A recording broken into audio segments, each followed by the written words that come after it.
Very interested in knowing how many hours of sleep you got last night. I don't know, about 5 or 6, I think. 5? I don't know. I feel like we know part of the answer to this because you were trapped in Westworld for a while. But how? I mean, on a regular day for you, are you sleeping? You're not sleeping a lot, right? Well, geez, do I look that bad?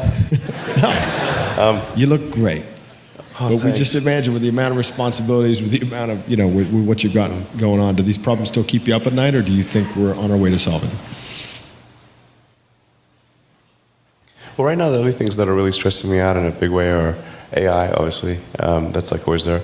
And I'm working really hard on Tesla Model 3 production. We're making good progress, but it's hugely hard work. But those are the two most stressful things in my life right now. At what time do you get up normally in the morning? For me, it's usually about 7. 7, okay.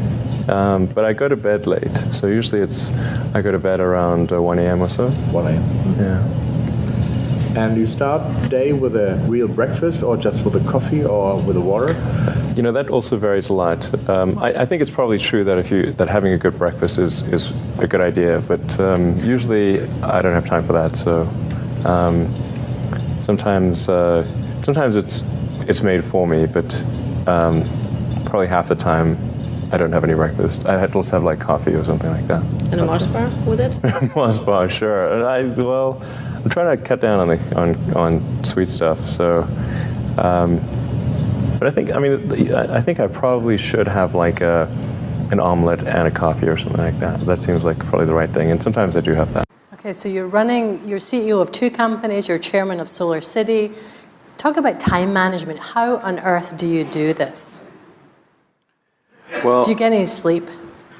Yeah, sometimes not enough. Sleep is really great because I find if I don't get enough sleep, then I'm quite grumpy.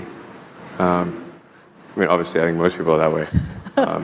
And also, I try to sort of figure out what's the right amount of sleep, because I found I could drop below a certain threshold of sleep, and although I'd be awake more hours and I could sustain it, I would get less done because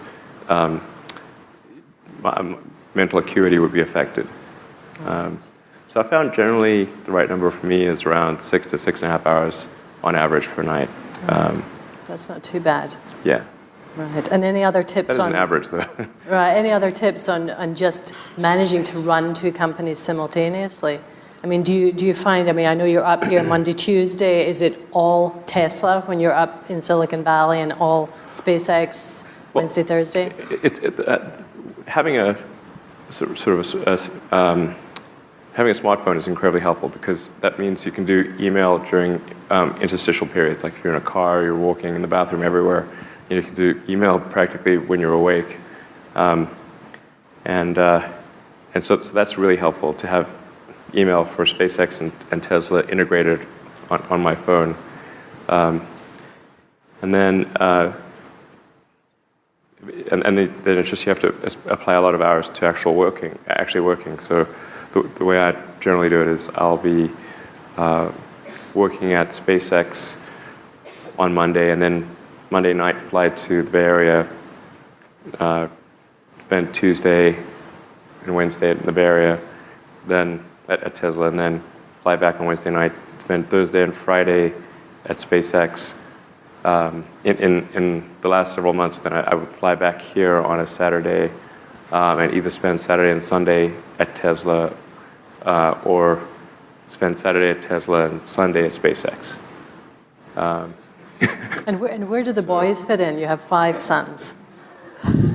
Yeah. Do they tag along with Dad on some of these trips? I do drag them along in a lot of things, actually. They're remarkably unimpressed by... What all the people are doing is near perfect control on freeways, even where there's no cars, and near perfect control in any traffic situation where it's tracking a vehicle. So that's, yeah, maybe a different one. Hello? Okay. Yeah, so that's going to get better. One of the things we're also working on is the mapping solution. And Michael, if I seem a little ragged, by the way, it's that I literally had 1 hour of sleep in the last 48 hours. Sorry. Anyway, so I think that result is, basically in about 2 years we should have Model 3 plus full autonomy. Yeah, it's really quite transformative. So 3 will have autonomy. What do you mean by Yes. all future testing? Yeah. It doesn't work so well in the countryside. The current autopilot does not work on windy roads in the countryside. White lines, really do. What do you mean by full autonomy? Yeah, full autonomy, yes. Without autonomy? No human intervention required. Okay. More than the Human intervention optional. Parce qu'à Fontainebleau, c'est ça. Probably 2 years, worst case 3 years. That's a different.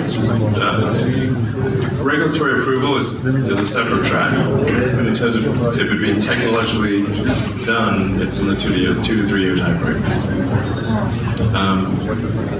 And then we've got the Tesla Powerwall and Power Pack. Some of them are going to sound like, well, you've heard it before, but it's worth re-emphasizing. I think the first is you need to work, depending upon how well you want to do, and particularly if you're starting a company, you need to work super hard. So what does super hard mean? Well, when my brother and I were starting our first company, instead of getting an apartment, we just rented a small office and we slept on the couch. And we showered at the YMCA, and we're so hot up we had just one computer. So the website was up during the day, and I was coding at night, 7 days a week, all the time. And I sort of briefly had a girlfriend in that period, and in order to be with me, she had to sleep in the office. So work hard, like every waking hour. That's the thing I would say particularly if you're starting a company.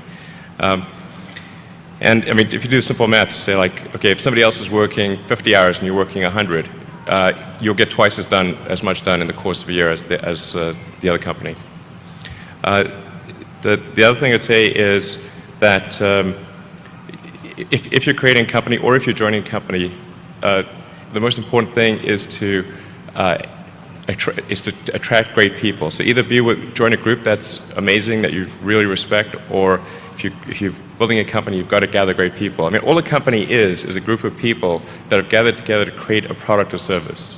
And so depending upon how talented and hardworking that group is, and the degree to which they are focused cohesively in a good direction, that will determine the success of the company.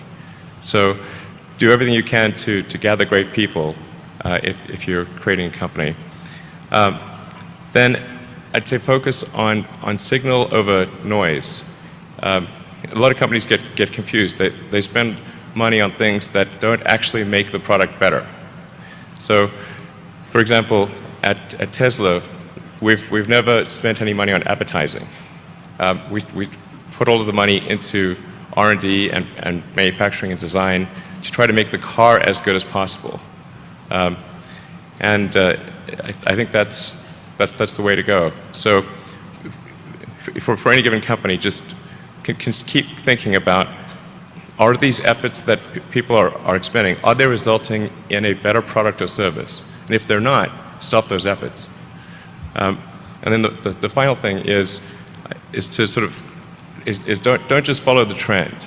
So you may have heard me say that it's good to think in terms of the physics approach of first principles, which is rather than reasoning by analogy, you boil things down to the most fundamental truths you can imagine, and you reason up from there. And this is a good way to figure out if something really makes sense, or if it's just what everybody else is doing. It's hard to think that way. You can't think that way about everything. It takes a lot of effort.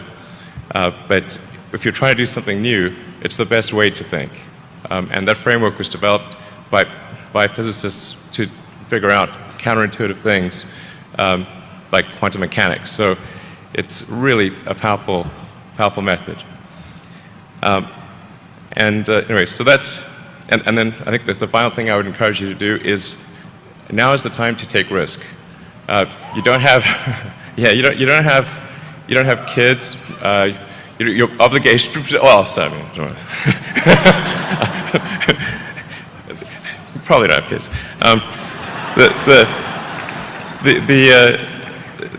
But as you get older, your obligations increase. So and once you have a family, you start taking risk not just for yourself, but for your family as well. It gets much harder to do things that might not work out. So now is the time to do that before you have those obligations. So I would encourage you to take risks now. Do something bold. You won't regret it. Thank you.